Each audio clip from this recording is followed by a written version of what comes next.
Bagaimana jika terjadi perang nuklir? Ini akan merupakan hancurnya sistem keuangan dan perdagangan dunia. Perang Dunia Ketiga. Jika konflik menjadi perang nuklir, maka Amerika sebagai pusat sistem keuangan dan perdagangan dunia akan runtuh, dengan hancurnya infrastruktur jaringan elektronik maupun fisik yang berpusat di New York, Amerika. Dunia akan mulai dari sistem baru sebelum pemulihan Amerika, tetapi ini tidak akan mudah. Terutama jika Eropa, Amerika dan Rusia semua menderita kehancuran bom nuklir, artinya dunia kehilangan peradaban maju yang terdiri dari 9,3% bangsa Eropa, 4,2% Amerika dan 1,8% Rusia. Atau 15,3% dari populasi dunia. Maka ini merupakan tamatnya peradaban Barat dengan konfliknya di sepanjang sejarah mereka. Dunia baru.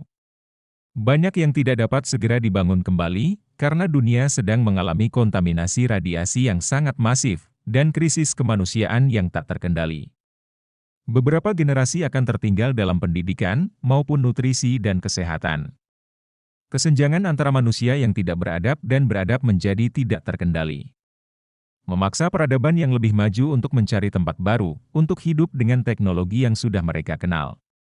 Meninggalkan sisa populasi dunia berbalik ke zaman batu, dengan sakit penyakit dari lingkungan yang terkontaminasi radiasi. Kehidupan di lautan. Masyarakat yang lebih maju akan pergi membangun kota di atas infrastruktur terapung, dengan sistem teknologi ekologi mandiri, untuk menghindari hidup di lingkungan yang terkontaminasi radiasi dan tidak aman. Krisis sosial kemanusiaan global membawa peradaban kembali ke zaman batu dengan kekacauan tanpa hukum.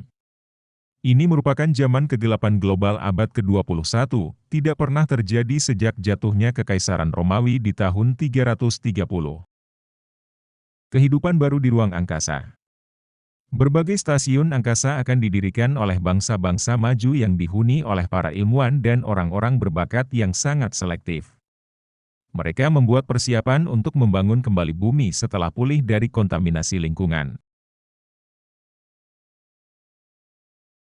Setelah beberapa generasi, bumi mulai pulih dengan kehidupan primitif tanpa peradaban maju. Ilmuwan yang turun dari langit dianggap dewa oleh penduduk bumi yang sudah melupakan sejarah peradaban manusia yang sangat maju beberapa generasi sebelumnya. Kisah kakek nenek mereka tentang kemajuan dunia teknologi zaman sebelumnya, akan menjadi dongeng para dewa dan dewi. Atau mungkin dunia kita saat ini menjadi kisah peradaban besar yang hilang ditelan waktu. Mirip dengan kisah peradaban kuno yang hilang, yang kita kenal sebagai Atlantis.